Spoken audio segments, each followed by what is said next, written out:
Let me tell you about a golfer who disappeared for 12 years. Not retired, disappeared. A guy who was beating Sergio Garcia at the Ryder Cup, setting records at Augusta, climbing to number 6 in the world, and then just vanished into thin air at the age of 26. His name is Anthony Kim, and if you missed the golf scene from about 2006 to 2012, you missed one of the most intriguing and ultimately heartbreaking stories in modern sports. Now, I get it.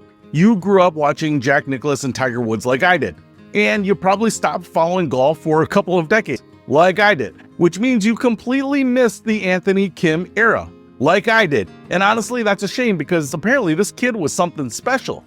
So, let me catch you up. Who was Anthony Kim? Why was he promising? How good was he really? And where the hell did he go for 12 years? Buckle up, this story has everything. Raw talent, pressure, addiction, mysterious insurance policies, and just recently, one of the most unlikely comebacks in golf history. Anthony Ha-Jin Kim was born in Los Angeles in 1985 to Korean immigrant parents who owned an herb store in Koreatown. His father, Paul, was demanding. Kim himself said his dad's expectations were brutal, but that Korean parenting style, that all-in approach where the family honor rides on the child's success, it worked. By age 9, little Anthony was being dropped off at the golf course with $10 for lunch. He'd practice next to celebrities like Clint Eastwood on the driving range, or, and I love this detail, he'd hustle golfers on the putting green and double his money. Can you imagine that? A 9-year-old taking your cash on the green and walking away with $20? Probably would happen to me. By 16, his family moved from LA to La Quinta, basically golf paradise, so Anthony could have access to better courses and practice facilities, and he did earn a full ride to the University of Oklahoma, where he absolutely dominated. He set the school record for the lowest scoring average. He was a 3-time All-American, 2005 Big 12 champion, NCAA Freshman of the Year in 2004. But even then, there were some warning signs. His coaches said Kim did everything 150%, practicing, playing, and partying. He loved to drink, gamble, and party with a growing entourage. But hey, when you're that good, people look the other way, right? Kim turned pro in 2006. His very first professional tournament, he finished tied for second on a sponsor's exemption, first time out. Then in 2008, at just 22 years old, he won his first PGA Tour event at the Wachovia Championship, destroyed the field by 5 shots. His 16 under par total was the lowest score in that tournament's history at the time. He earned over $1 million and shot up to 16th in the world rankings. 2 months later, he won again at the AT&T National, Tiger Woods' tournament. Kim shot a 5 under 65 in the final round to win by 2 shots. And here's the kicker.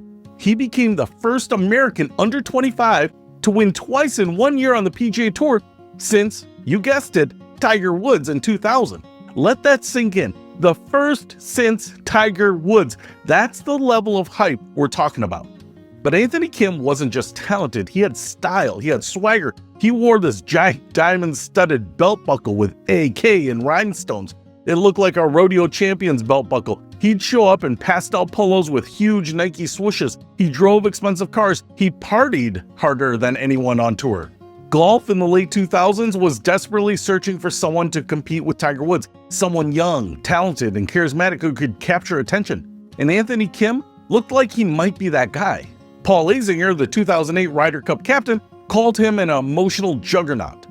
And then came Valhalla, the 2008 Ryder Cup. Kim was the youngest player on either team. The US was trying to win the cup for the first time since 1999. Kim wanted Sergio Garcia all week, demanded the matchup. Of course, the Ryder Cup doesn't work that way. Captains only control the order, not the specific matches. But by sheer chance, Kim got matched up with Garcia to open Sunday singles, and he absolutely destroyed him, 5-4. 5 birdies and an eagle in just 14 holes. It was so dominant that Kim didn't even realize he'd won. He started walking towards the 15th tee before someone told him the match was over.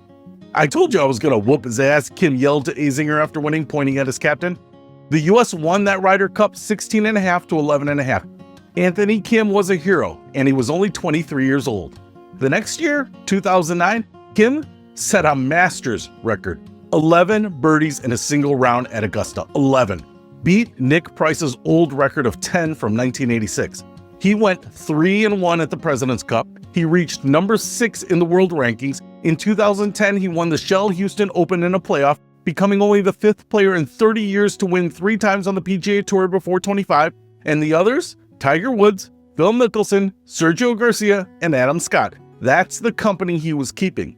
Then he finished 3rd at the 2010 Masters after shooting a final round 65.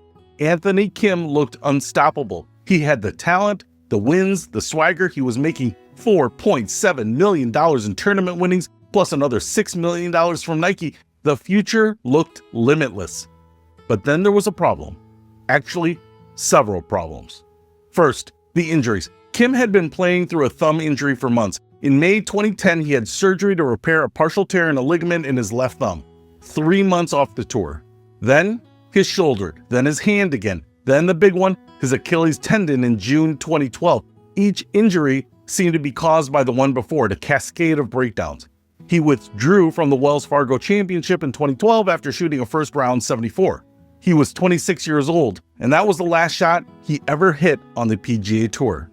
Here's where it gets really interesting and controversial. It was revealed that Anthony Kim had taken out a massive insurance policy on his career, somewhere between $10 million and $20 million tax-free. The policy covered loss of value from injury, not just disability. It was the kind of insurance that NFL prospects take out before the draft.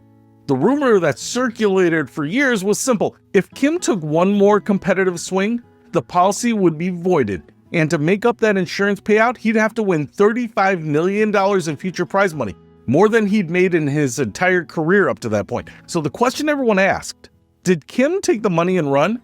Did he bet against himself? Did he choose $10 to $20 million guaranteed over the uncertainty of competing with a broken body? For 12 years, nobody knew.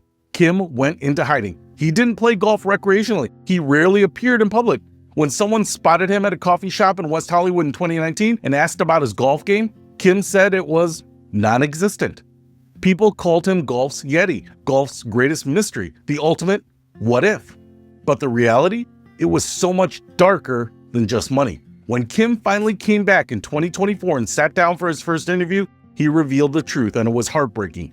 I had multiple surgeries in a few years, Kim said. Multiple shoulder surgeries, hand surgeries, spinal fusion. I've had a lot of injuries and a lot of surgeries. Spinal fusion, that's the same back surgery Tiger Woods had to get in 2017 when his nerve pain became debilitating. But it wasn't just physical. Kim admitted he struggled with drug and alcohol addiction. He said he contemplated suicide for almost 2 decades, even when playing the PGA Tour. In 2025, Kim revealed that he'd been sober for 2 years. He said when he entered rehab, his body was shutting down.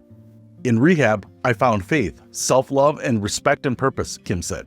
He talked about being surrounded by the wrong people, scam artists, and snakes living under your roof who took advantage of him when he was in his early 20s and making millions of dollars. I thought I was having a great time, but I don't remember any of those times, Kim said about his playing days. When I say that I literally don't remember any of those times, because you figure at 23, 24 years old, you're supposed to be doing these things and it's okay. But with the personality that I have, which is an addictive personality, it can get out of hand. At one point during his disappearance, Kim was living with 6 dogs and 2 monkeys, barely leaving his house, watching reality TV and eating a lot of food. I felt very alone, even when there's a million people around, Kim said. I needed to get my mind straight and figure out what my purpose was on this planet. The insurance policy, yes, it existed. Kim finally acknowledged that in 2024, but it isn't why he left. The injuries, the addiction, the depression, the people who took advantage of him, that's why he left.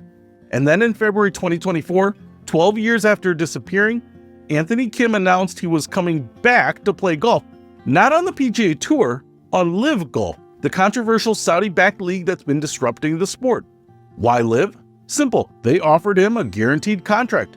LIV could cover the insurance settlement and pay him up front. No need to qualify, no need to grind, just show up and play.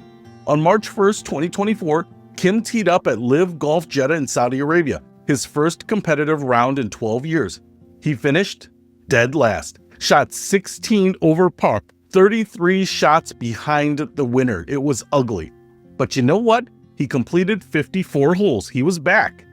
Kim's first 2 seasons on LIV were not great. In 2024, playing 10 events as a wild card, His best finish was 36th out of 54 players. In 2025, playing a full schedule, his best result was a tie for 25th. He finished 55th out of 57 players in the 2024 season standings, then 55th again in 2025, outside the top 48 cutoff. He got relegated, kicked off the tour. For someone who once reached number 6 in the world, who beat Sergio Garcia at the Ryder Cup, who set records at Augusta, this had to be humbling. But then something changed. In November 2025, Kim played in the PIF Saudi International, an Asian tour event. He shot a bogey-free 64, his lowest round in 14 years. He finished tied for 5th, his first top 10 finish since 2011. People started paying attention again. Maybe, just maybe, the old Anthony Kim was still in there somewhere. After being relegated from LIV Golf, Kim had one shot to get back on the tour, the LIV Golf Promotions event. It's a 4-day qualifier where only the top 3 finishers earn spots for the 2026 season. Kim entered the tournament. He was exempt into the second round but had to survive a cut just to play the weekend. On Friday, he drained a clutch birdie putt on his 36th and final hole to make the cut by his single stroke. He then went 66-69 over the weekend. On Sunday, January 12, 2026, literally just a few days ago, Anthony Kim finished 3rd. He earned his spot back on LIV Golf for 2026. There's a ton of satisfaction, Kim said afterward. I'm sure I'll understand that all that work has really shown this week. He credited his wife and daughter for keeping him strong. This little girl right here is one of the reasons why, he said, pointing to his daughter. I've had so much support behind me all year, last 2 years since I've been back. I'm so grateful to be back on the stage. Tiger Woods' former coach Hank Haney tweeted, "Congratulations, Anthony Kim. You worked your ass off and totally earned your spot. Proud of you." Billy Horschel, a 6-time PGA Tour winner, congratulated him too. Phil Mickelson said AK gets his life back and now his golf game is back. So why does Anthony Kim's story matter? Why should casual golf fans care? Because this is the ultimate redemption story. This is about a guy who had everything: talent, money, fame, and lost it all. Not to injury alone, not to bad luck, but to addiction, depression, and the crushing weight of expectations. This is about someone who disappeared for 12 years, not because he wanted to, but because he had to go figure out who he was and what mattered. Golf is important to me and not important to me at the same time, Kim said. I've had some very dark moments. I've had some very low moments. But now he's back, sober, a husband, a father, fighting to prove he belongs on the tour again, not because of the wild card exemptions or guaranteed contracts, but because he earned it. And here's the thing about raw talent. Brian Harman, who won the 2023 Open Championship, once called Anthony Kim one of the 3 or 4 most talented golfers he's ever seen. He's got speed, Harman said. He's got that thing that you really can't teach. Back then, it was a big deal because he was one of the few guys that could really hit it far. Reporters who watched Kim practice said they'd never seen such solid contact except maybe from Lee Trevino. A ball struck by Kim's 4-iron zoomed out and up like an F-16 off a carrier deck. Just to note, F-16s don't take off of carrier decks, but I like the sentiment anyway.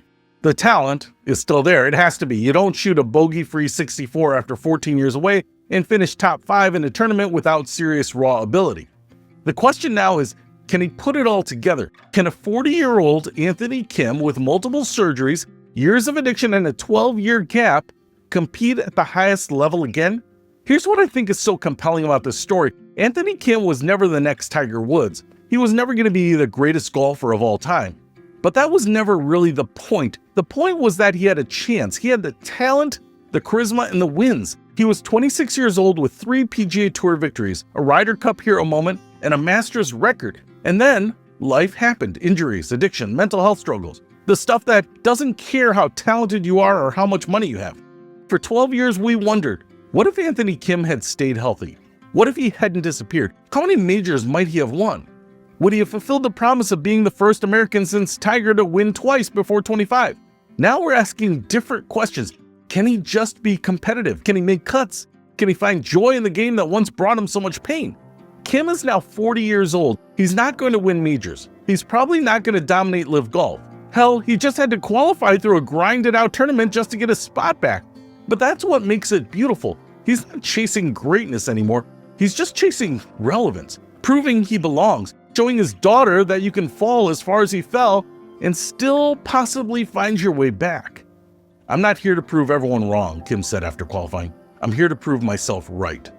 That's the Anthony Kim story in a nutshell. So yeah, if you missed the Anthony Kim years because you were focused on Nicklaus and Tiger, and then took 20 years off from golf to just run in the rat race in corporate America like I did, you missed one of the sport's most intriguing figures. But you're here now, and so is he. Anthony Kim is back on LIV Golf for 2026. He'll be competing alongside the sport's biggest names. Will he win? Probably not. Will he contend? Maybe. But honestly, just watching him play, knowing everything he's been through, is going to be compelling as hell.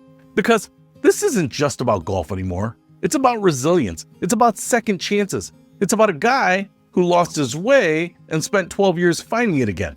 Golf's greatest mystery is a mystery no more. Anthony Kim is back. And whether you remember him from 2008 or you're just learning about him now, his story is one worth following.